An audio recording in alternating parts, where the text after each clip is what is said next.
ನಮಸ್ಕಾರ. ನಾಡಗೌಡರು ಕೆಂಪೇಗೌಡರ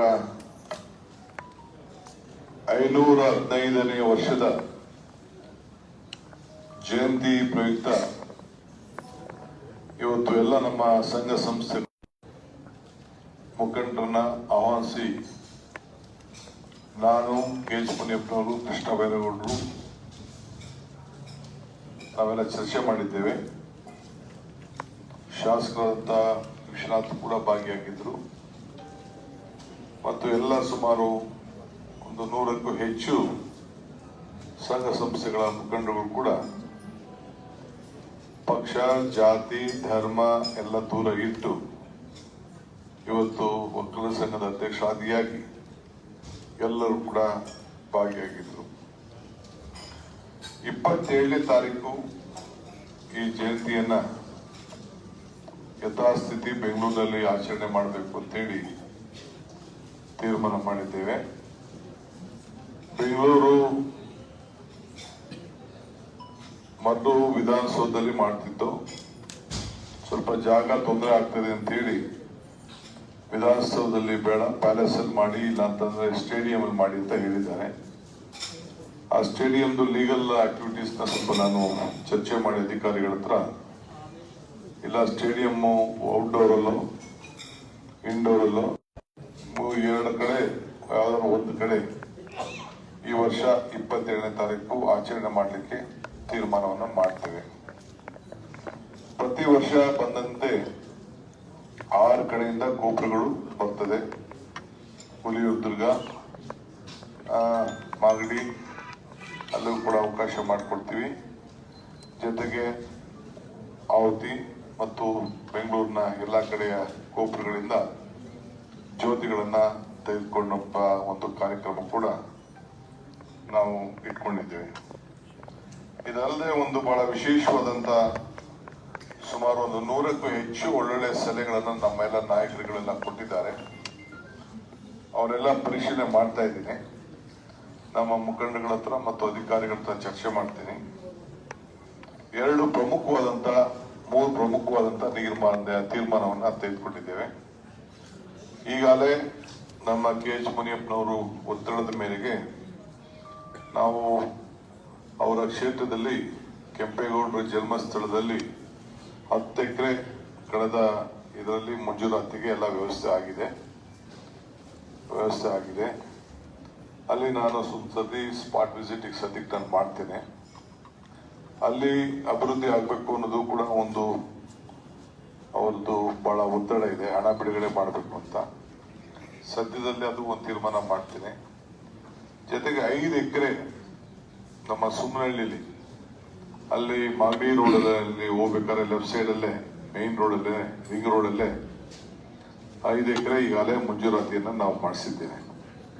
ನಮ್ಮ ಪ್ರಾಧಿಕಾರದ ದೊಡ್ಡ ಕೇಂದ್ರ ಕಚೇರಿ ಅಲ್ಲಿ ಮಾಡಬೇಕು ಅಂತ ತೀರ್ಮಾನ ಮಾಡಿದ್ದೇವೆ. ಜಾಗನೂ ಚೆನ್ನಾಗಿದೆ. ನಾನೆಲ್ಲ ಹೋಗಿ ಸ್ಪಾಟ್ನ ವಿಸಿಟ್ ಮಾಡ್ಕೊಂಡು ಬಂದಿದ್ದೇನೆ. ಪ್ಲಾನ್ನ ರೆಡಿ ಮಾಡಿಸಿ ನೆಕ್ಸ್ಟ್ ವರ್ಷದ ಒಳಗಡೆ, ಇಲ್ಲ ಅವತ್ತಿನ ಜಯಂತಿ ದಿನನೇ ಭೂಮಿ ಪೂಜೆ ಮಾಡೋದು, ಇಲ್ಲ ಅದು ಮುಂಚಿತವಾಗೇನೆ ಪ್ಲಾನ್ ರೆಡಿ ಆಯ್ತು ಅಂದ್ರೆ ಅದಕ್ಕೆ ಸರಿಯಾದ ರೀತಿ ಹಣನ ಎಲ್ಲೆಲ್ಲಿಂದ ವಹಿಸಬೇಕು ಅದನ್ನೆಲ್ಲ ಒದಗಿಸಿ ಆ ಭೂಮಿ ಪೂಜೆ ಮಾಡೋಂಥ ಒಂದು ಯೋಜನೆ ತೀರ್ಮಾನ ಮಾಡ್ತಾ ಇದೀವಿ. ಇದಲ್ಲದೆ ಮಾಗಡಿಲಿ ಏನು ಅವ್ರ ಐಕ್ಯವಾದಂಥ ಸ್ಥಳಕ್ಕೆ ಹೋಗಿ ನಾವೆಲ್ಲ ಹೋಗಿ ಭೇಟಿ ಕೊಟ್ಟಿದ್ದೇವೆ. ನಾನು, ಕೃಷ್ಣ ಬೈರೇಗೌಡರು, ಬಾಲಕೃಷ್ಣ ನಾವೆಲ್ಲ ಹೋಗಿ ಭೇಟಿ ಕೊಟ್ಟು ನೋಡಿದ್ದೇವೆ. ಅಲ್ಲೂ ಕೂಡ ಮತ್ತು ಅಲ್ಲಿ ಇದು ಫೋರ್ಟ್ ಏನಿದೆ ಅದನ್ನು ಕೂಡ ಅದಕ್ಕೆ ಯಾವ ರೀತಿ ನಾವು ಸಹಾಯ ಮಾಡ್ಬೋದು ಅಭಿವೃದ್ಧಿ ಪ್ರಾರಂಭ ಮಾಡಲಿಕ್ಕೆ ಅವರೊಂದು ಆಲೇ ಒಂದು ಪ್ಲಾನ್ ಕೂಡ ರೆಡಿ ಮಾಡಿ ಇಟ್ಟಿದ್ದಾರೆ. ಮಧ್ಯ ಎಲೆಕ್ಷನ್ ದೃಷ್ಟಿಯಿಂದ ಅದಕ್ಕೆ ನಾವು ಕೈ ಹಾಕಕ್ಕಾಗಿರ್ಲಿಲ್ಲ. ಈಗ ಅದಕ್ಕೆ ಕೈ ಹಾಕಿ ಆ ಕೆಲಸ ಕೂಡ ಮಾಡ್ತೇವೆ. ಇದಲ್ಲದೆ ಪ್ರತಿ ವಿಧಾನಸಭಾ ಕ್ಷೇತ್ರದಲ್ಲಿ ಒಂದು ವಿಚಾರ ಸಂಕಿರಣ ಮಾಡಲಿಕ್ಕೆ, ಮಕ್ಕಳಿಗೆ ಮುಂದಿನ ಪೀಳಿಗೆಗೆ ಗೊತ್ತಾಗಲಿ ಕೆಂಪೇಗೌಡರ ಆಚಾರ ವಿಚಾರಗಳು, ಅವರ ದೂರದೃಷ್ಟಿ, ಜಾತ್ಯತೀತ ನಿಲುವು ಯಾವ ರೀತಿ ತಳ್ಕೊಂಡು ಬೆಂಗಳೂರು ನಗರವನ್ನ ಕಟ್ಟಿ ಈ ಕೇಂದ್ರ ಸ್ಥಳವನ್ನ ಅಂತಾರಾಷ್ಟ್ರೀಯ ಮಟ್ಟಕ್ಕೆ ತೆಗೆದುಕೊಂಡು ಹೋದ್ರು ಅನ್ನೋದನ್ನ ಪರಿಚಯ ಮಾಡಬೇಕು ಅನ್ನೋ ದೃಷ್ಟಿಯಿಂದ ಪ್ರತಿ ಒಂದು ಬಿಇಒಗೆ ನಮ್ಮ ಇಲಾಖೆಯಿಂದ ಬೆಂಗಳೂರು ಕಾರ್ಪೊರೇಷನ್ ಹಣದಿಂದ 1 ಲಕ್ಷ ರೂಪಾಯಿ ಹಣವನ್ನ ಅವರಿಗೆ ಕೊಡ್ತೇವೆ. ಎಲ್ಲ ಮಕ್ಕಳನ್ನ ಕರೆಸಿ ವಿಚಾರ ಸಂಕಿರಣ ಮಾಡಿ ಚರ್ಚೆ ಮಾಡಿ ಅದನ್ನು ಯಾವ ರೀತಿ ಅದಕ್ಕೆ ರೂಪವನ್ನು ಕೊಡಬೇಕು ಅನ್ನೋದು ಕೂಡ ನಮ್ಮ ಎಜುಕೇಶನ್ ಡಿಪಾರ್ಟ್ಮೆಂಟ್ ಅವರಿಗೆ ಕೊಡ್ತದೆ. ಆ ಪ್ರಕಾರ ಚರ್ಚಾ ಸ್ಪರ್ಧೆ ಅವರ ಮಾಡಲಿಕ್ಕೆ ಅದ್ರ ಬಗ್ಗೆ ಒಂದು ದೊಡ್ಡ ಮಕ್ಕಳು ಕೂಡ ಗೊತ್ತಾಗ್ಲಿ ಅನ್ನೋ ದೃಷ್ಟಿಯಿಂದ ಒಂದು ಆಚರಣೆ ಮಾಡಲಿಕ್ಕೆ ಮುಂಚಿತ ಕೊಟ್ಟು ಅದನ್ನ ಪ್ರಶಸ್ತಿ ಮತ್ತು ಕಾರ್ಯಕ್ರಮ ಏನು ಒಂದು ಬರೀ ನಮ್ಮ ಇಲಾಖೆಯಿಂದ ಬರೀ 20,000 ರೂಪಾಯಿ ನಾವು ಕೊಡ್ತಾ ಇದ್ದೇವೆ ಸಾಂಸ್ಕೃತಿಕ ಕಾರ್ಯಕ್ರಮಕ್ಕೆ. ಜಿಲ್ಲಾ ಕೇಂದ್ರಕ್ಕೆ 50,000 ರೂಪಾಯಿ ಕೊಡ್ತಾ ಇದ್ದೀವಿ. ಅದಲ್ಲದೆ ಜಿಲ್ಲಾ ಕೇಂದ್ರಕ್ಕೆ ನಾನು ಪ್ರತ್ಯೇಕವಾಗಿ ನಾನು ಮಾತಾಡ್ತೇನೆ. ತಾಲೂಕು ಮಟ್ಟಕ್ಕೆ ಪ್ರತಿ ಒಂದು 20,000 ಜೊತೆಗೆ ಇನ್ನ ಹೊಸದಾಗಿ ಇನ್ನೊಂದು 1 ಲಕ್ಷ ರೂಪಾಯಿ ಕೊಡ್ತೇವೆ. ಆ 1 ಲಕ್ಷ ರೂಪಾಯಿಲಿ ಬೇರೆ ಸಮಾಜವನ್ನು ಕೂಡ ಸೇರಿಸ್ಕೊಂಡು ಏಕೆಂದ್ರೆ ಇಡೀ ರಾಜ್ಯದ ಕಾರ್ಯಕ್ರಮ ಆದ್ದರಿಂದ ಅದನ್ನು ಕೂಡ ಮಾಡಬೇಕು ಅಂತೇಳಿ ನಾವು ಮಾರ್ಗದರ್ಶನವನ್ನ ನಮ್ಮ ಕಾರ್ಪೊರೇಷನ್ ವತಿಯಿಂದ ಜಿಒನ ನಾನು ಸದ್ಯದಲ್ಲೇ ಇನ್ನೊಂದು 2-3 ದಿನದಲ್ಲೇ ಜಿಒನ ಎಲ್ಲ ಏನೇನು ಗೈಡ್ಲೈನ್ಸ್ ಇದೆ ಅದನ್ನ ಹಾಕಿ ಮಾಡ್ತೇವೆ. ಈಗ 50,000 ರೂಪಾಯಿ ಇದೆ.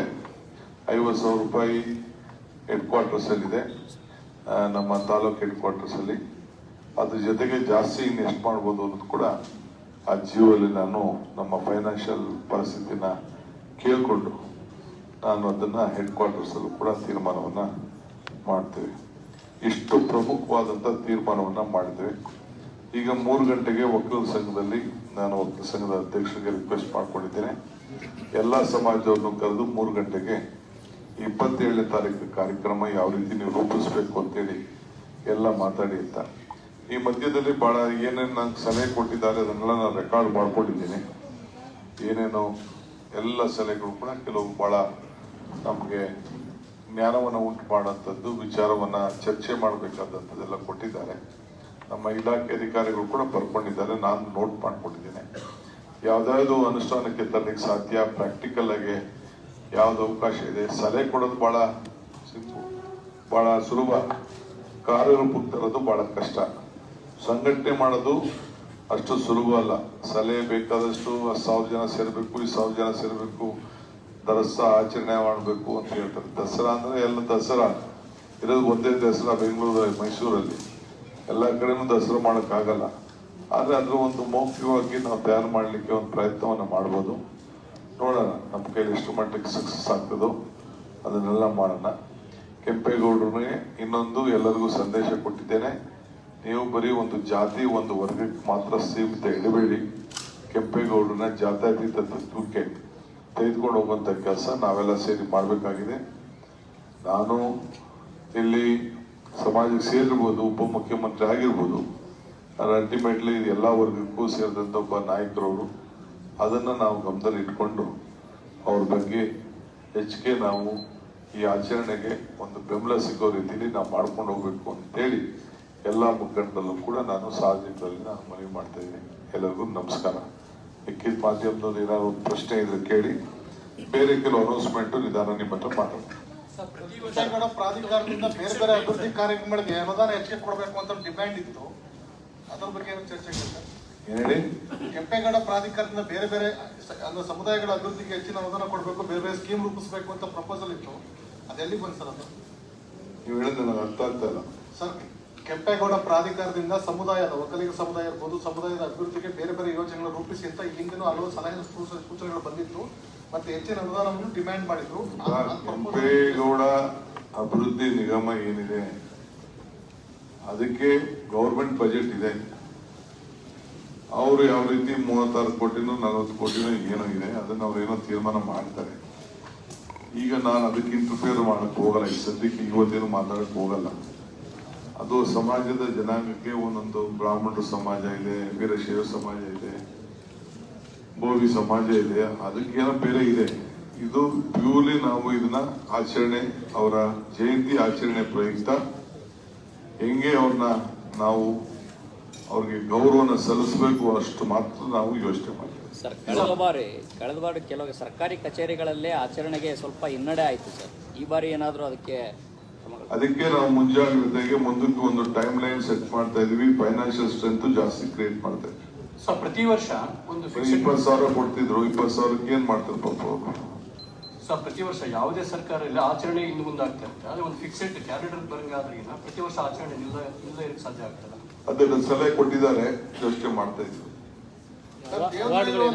ಸರ್, ಪ್ರತಿಮೆಯನ್ನು ಸ್ಥಾಪನೆ ಮಾಡಿದ್ರಲ್ಲ ದೇವನಹಳ್ಳಿ ಹತ್ರ, ಅದರಲ್ಲಿ ಇನ್ನೂ ಸಹ 20 ಕೋಟಿ ರೂಪಾಯಿ ಡೆವಲಪ್ಮೆಂಟ್ ವರ್ಕಿಗೆ ಹಾಕಿಲ್ಲ, ತುಂಬಾ ದಿನ ಪೆಂಡಿಂಗ್ ಅಂತ ಪ್ರಪೋಸಲ್ಸ್ ಅದೇನು ನೋಡಪ್ಪ, ಅದಕ್ಕೆ ಮಕ್ಕಳು ಕರ್ಕೊಬರಕ್ಕೆ ಬೇರೆ ಬೇರೆ ಕಾರ್ಯಕ್ರಮಕ್ಕೆಲ್ಲ ಇದಕ್ ಬಿಟ್ಬಿಟ್ಟು ಬೇರೆ ಬೇರೆದಕ್ಕೆಲ್ಲ ಸೇರ್ಸ್ಬಿಟ್ಟಿದ್ದಾರೆ. ಇನ್ನ ಡ್ಯೂ ಇತ್ತು. ಕೃಷ್ಣ ಬೈರೇಗೌಡರು ಹ್ಯಾಂಡಲ್ ಮಾಡ್ತಾ ಇದ್ದಾರೆ. ಅದನ್ನ ನಾನು ತಿಳ್ಕೊಂಡು ಮಾತಾಡ್ತೀನಿ. ಅರ್ಧಕ್ಕೆ ಬರೀ ಶಿಲೆನ ನಿಲ್ಲಿಸ್ಬಿಟ್ಟು ದೊಡ್ಡದಾಗೆ ಪ್ರೈಮ್ ಮಿನಿಸ್ಟರ್ ಕರೆದು ಕಾರ್ಯಕ್ರಮ ಮಾಡಿ ಅರ್ಧಕ್ಕೆ ಬಿಸಿಲಲ್ಲಿ ನಿಲ್ಲಿಸ್ಬಿಟ್ಟಿದ್ದಾನೆ. ಈಗ ನೆಕ್ಸ್ಟ್ ಅದನ್ನ ಮುಂದುವರಿಸಿ ಅದನ್ನ ಸರಿ ಮಾಡಬೇಕು. ಅದಕ್ಕೆ ಎಲ್ಲ ಪ್ರಯತ್ನ ಮಾಡ್ತಾ ಇದೀವಿ. ಮುನಿಯಪ್ಪನವರು ಅದ್ರ ಬಗ್ಗೆ ಪ್ರಸ್ತಾವನೆ ಕೊಟ್ಟಿದ್ದಾರೆ. ನಾವು ಹೋಯ್ತಾ ಬರ್ತಾ ನೋಡ್ತಾ ಇದ್ದೀನಿ, ಅದನ್ನ ಕಂಪ್ಲೀಟ್ ಮಾಡ್ತೀವಿ. ಸರ್, ಫೈನಾನ್ಷಿಯಲ್ ಇಂಪ್ಲಿಕೇಶನ್ 20 ಕೋಟಿಗಿಂತ ಜಾಸ್ತಿ ಬೇಕು ಅಂತ ಹೇಳ್ತಾರೆ ಸರ್. ಅದು ಸರ್ಕಾರನ ಕೊಡ್ತಾ ಇದೆಯಾ ಅಥವಾ ಪ್ರಾಧಿಕಾರನ ಖರ್ಚು ಮಾಡ್ತಾರೆ ಸರ್?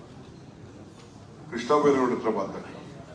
ಈ ವರ್ಷ ಅವಾರ್ಡ್ ಕೊಡೋದೇನೈತೆ ಸರ್? ಎಷ್ಟು ಜನಕ್ಕೆ ಅವಾರ್ಡ್ ಆಯ್ಕೆ ಸಮಿತಿ? ಅದಕ್ಕೆ ಈಗಾಗಲೇ BL ಶಂಕರ್ ಅವರ ನೇತೃತ್ವದಲ್ಲಿ ಒಂದು ಸಮಿತಿ ರಚನೆ ಮಾಡಿದ್ದಾರೆ ಅವಾರ್ಡ್ ವಿಚಾರದಲ್ಲಿ.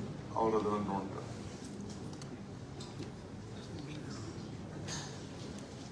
ಸರ್, BBMP ಪ್ರಾಪರ್ಟಿಗಳನ್ನ ಲೆಡ್ಜ್ ಮಾಡ್ಲಿಕ್ಕೆ ಕೊಟ್ಟಿದ್ದಾರೆ ಸರ್ಕಾರ ಅಂತ ಒಂದು ಆರೋಪ ಇದೆ ಸರ್. ಏನಂತ ಸರ್? ಯಾವ ಪ್ಲೆಡ್ಜು ಇಲ್ಲ. ನಮ್ಮ ಆಸ್ತಿಗಳೇನಿದೆ, ಆಸ್ತಿಗಳನ್ನ ಲೆಕ್ಕ ಮಾಡಿ ಅಳತೆ ಮಾಡಿ ಯಾವ ರೀತಿ ರಿನ್ಯೂವಲ್ ಮಾಡಬೇಕು, ಯಾವ ರೀತಿ ಅವ್ರನ್ನ ದುಡ್ಡು ವಸೂಲು ಮಾಡಬೇಕು, ಯಾವ ರೀತಿ ಆಸ್ತಿಗಳನ್ನ ರಕ್ಷಣೆ ಮಾಡಬೇಕು, ಅದಕ್ಕೆ ಲೆಕ್ಕಾಚಾರ ಮಾಡಕ್ಕೆ ನಮ್ಮ ಎಸ್ಟೇಟ್ ಡಿಪಾರ್ಟ್ಮೆಂಟ್ ನ ಬದ್ಧತೆ ಮಾಡ್ತಾ ಇದ್ದೀನಿ. ಎಲ್ಲ ಅಳತೆ ಮಾಡ್ಬಿಟ್ಟು ಡಾಕ್ಯುಮೆಂಟೇಶನ್ ನ ಬದ್ಧವಾಗಿರ್ಲಿ ಅಂತೇಳಿ. ಯಾವ ಪ್ಲೇಜು ಇಲ್ಲ, ಏನೂ ಇಲ್ಲ. 25,000 ಎಕರೆ ಸರ್ಕಾರ ತನ್ನ ಗ್ಯಾರಂಟಿಗಳು ಬಳಸಲಿಕ್ಕೆ ಹೊರಟಿದೆ ಅಂತ ಅಶೋಕ್ ಅವರು ಆರೋಪ ಮಾಡಿದ್ದಾರೆ.